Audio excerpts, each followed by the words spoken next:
Buenos dias, buenos tardes, mga amigos, mga amigas, sa aking mga kayubi sa Usapang Batas sa DZXL News. Magandang araw po sa inyong lahat. Ako po ang inyong lingkod, Attorney Rene Bueno. Ngayon po ang pag-usapan natin ay tungkol doon sa apila na isinumite ng ating dating Pangulong Duterte sa International Criminal Court na may kinalaman sa kanyang kahilingan na pansamantalang makalaya sa pagkakakulong diyan sa ICC sa The Hague, Netherlands. Pero doon sa mga hindi pa nakakaalam, ang ICC po ay isang pandaigdigang korte na humahawak ng mga kaso na sobrang seryoso, katulad ng mga crimes against humanity o krimen laban sa sangkatauhan. So alalahanin po natin muna kung bakit siya kinasuhan.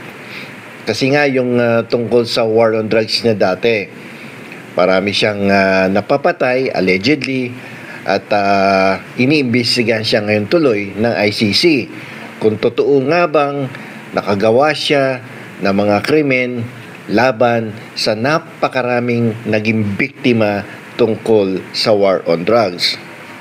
So ano naman yung tungkol sa interim release?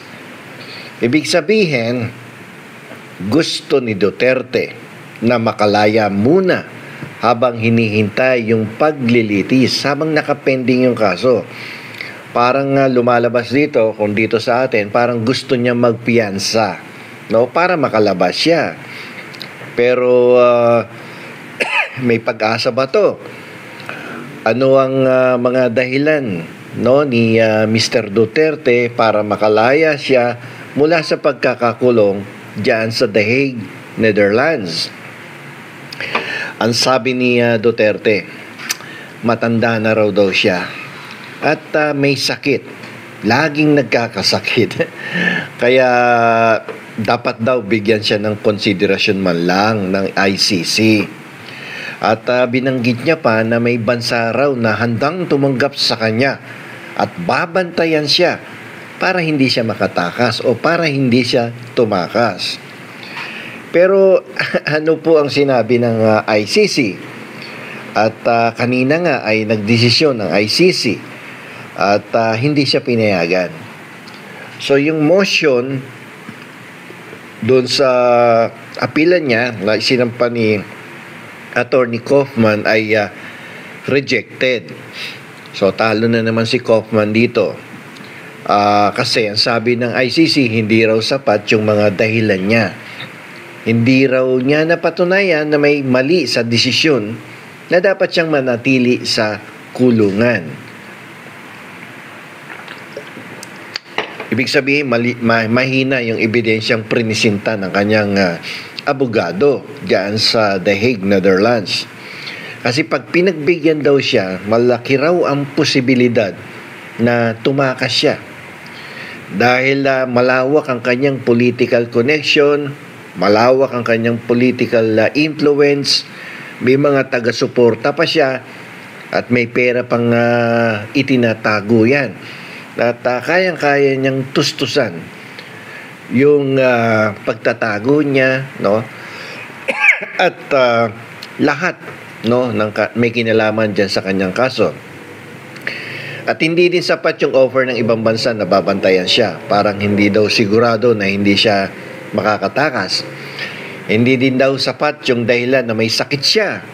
Hindi raw ito sapat, payagan siyang makalaya. Lalo na't malaki yung posibilidad na tumakas siya. Yung political influence kasi ni Duterte, napakalawak eh. Biruin nyo, yung kanyang anak ay vice president.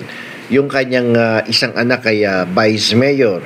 Yung isa ay kongresista. May apo pa siyang konsehal. At siya mismo na re-elect yan as mayor of Davao City. So yung possibility na hindi bumalik yan sa The Hague ay napakalaki. So threat siya dun sa mga testigo na tumistigo laban sa kanya dyan sa ICC, dahil pag pinalaya yan ng ICC, pwedeng gumanti yan re-rest back yan. So kaya ni-reject ang kanyang motion na i-reconsider yung rejection before sa kanyang temporary release or interim release. So dahil dito tuwan-tuwa yung mga pamilya ng mga biktima. Pamilya ng mga biktima, hindi biktima kasi mga biktima nakalibing na. So para sa kanila, importante na makulong si Duterte para makamit nila yung hustisya. Tayo dito sa Pilipinas, iba-iba ang reaksyon. May mga sumusuporta, merong hindi sumusuporta. So, anong punto nito? Pinapakita lang na walang sinuman ang nakakataas sa batas. No one is above the law. Kahit dating Pangulo ka pa, kung may kaso ka, haharapin mo yan. Malaki ang epekto ng kasong ito sa pandaigdigang hustisya at karapatang pantao. So hanggang dito na lamang po. Marami pong salamat. Ito pong muli ang inyong lingkod, Attorney Rene Bueno.